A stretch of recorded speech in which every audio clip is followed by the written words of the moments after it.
c'est un processus qu'on avait démarré depuis le mois de novembre, comme vous l'avez dit, non, autant pour moi, tout juste avant l'hivernage. C'est vrai qu'au niveau du département, bon,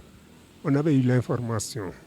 que ce soit à partir des délégués de quartier, même des citoyens lambda, qu'au niveau de la commune de Bignona, il y a des arbres, de gros arbres qui menacent. Et surtout, c'est de vieux arbres.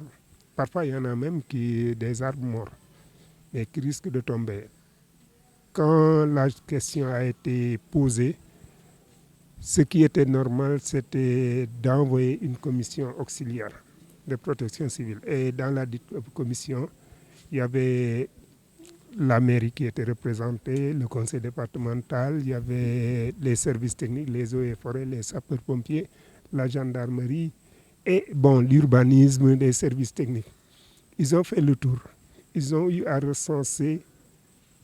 près de 42 arbres qui menaçaient.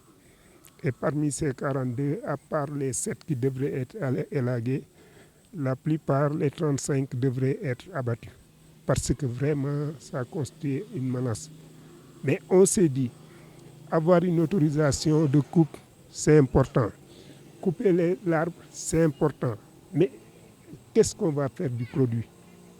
L'utilisation du produit, souvent, c'est ce qui pose problème. Mais au cours d'une réunion avec tous les acteurs, comme je l'ai dit, les collectivités territoriales, il y a le forum civil, il y a les différents acteurs. Il a été retenu que ces arbres,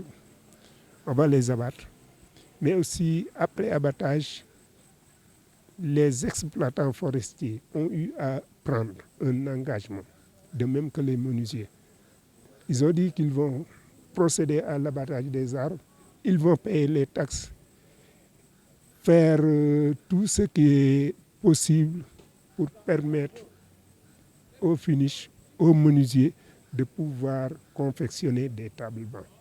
Et ces tables-bancs sont destinés à qui?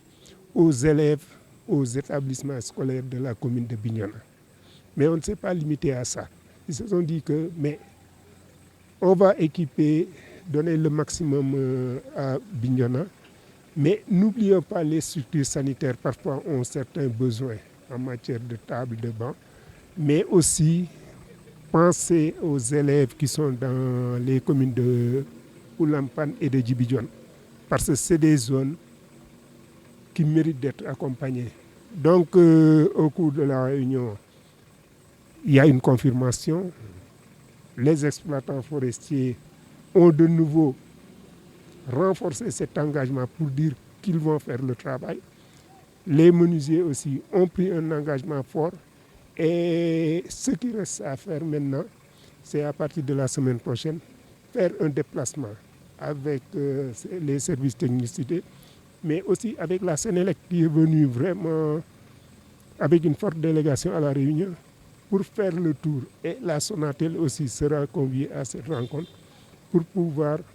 faire le point par rapport à ces arbres, mais aussi voir là où la Sénélec doit intervenir,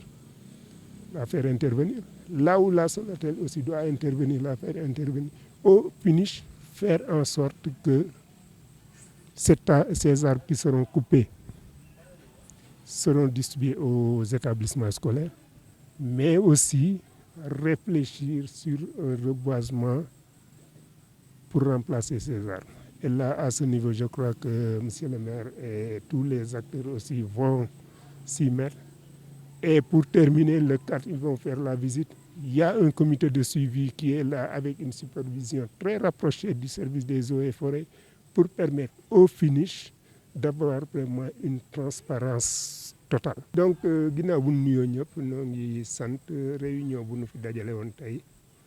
moo di ne def si nawet bi bu muy jib si dafa am ay information yi nga xam ne délégué de quartier yeeg waa dëkk bi noo ko wax et souvent aussi muy loo xam ne lu mën a indi ay gaañ-gaañ la muy garab yi nga xam ne danoo màgget di menacer daanu garab gu màgget su ngelawee mu daanu si néeg wala daanu si kër wala si kaw tali bi mën na indi ay musiba bu nu ko waxee dañu ne duñu yem si waxu Massamba wala Mademba nanu woo commission auxiliaire de protection civile commission bi service technique yi si nekk mais y a la mairie conseil départemental gendarmerie sapeur eaux et forêt ak ñi nga xam ne ñëpp seen dañuy yëngu si wàllu urbanisme ak yooyu ñu dem si terrain bi xool garab yi nga xam ne moom la ñu wax ñu def décompte bi yi nga xam ne réellement menace la ne lii da day menacé bu ñu ko compté toll na si ñeent fukki garab ak ñaar ñeent fukk ak ñaar yi bu ñu ko xoolee technicien ne fanweer ak juróom yi luñ si mën di dégg moo di ne dagg ko mooy yoon parce que mën na daanu de bés buy daanu du tàggoo yeneen juróom-ñaar yi des luñ si war a def mooy nu gor yenn branche yi élagué ko loolu nag bu mu amee dañ ne ku ne dagg garab wax produit ba fu mu jëm produit ba souvent mooy indi coow mais fii nuy rafetlu engagement bi nga xam ne le président des exploitants forestiers première réunion bi jël na ko dellu si waat ni lépp lu jëm si dagg ba si sillage beeg lépp ñoom dinañ ko jël même lu ñu war a fay ñoom dinañ ko fay taxi ñaareel bi menuisier yi aussi jël engagement ne suñu daggee bant yi ñoom dinañ jël lépp transformer ko daf ko ay table banc ak i table pour école yu nekk si commune de Bignona jot nañ def benn liggéey xool école yi lan mooy seen besoin si wàllu table banc lu ñu si mën nu sedd leen si sedd aussi xëy na yenn poste de santé yi su bëgg-bëgg bi génne mais aussi bàyyi xel école yu mel ni école yi nekk commune Djibi Dione ak zone Signa bi Oulampan parce que dañu gis ne si wàllu éducation ñu jar a jàppale lañu loolu daal bu ñu ko waxtaanee vraiment ñëpp ànd si ne dinañ si dem ba jeex de laajuñu kenn dërëm loolu muy loo xam ne dañ koy rafetlu di rafetlu engagement exploitant yi engagement menuisier yi mais aussi rafetlu engagement wu les services techniques la Sénélec et on croit que visitu 4 bi la Sonatel aussi dinañ leen woo suñu demee le 4 sur le terrain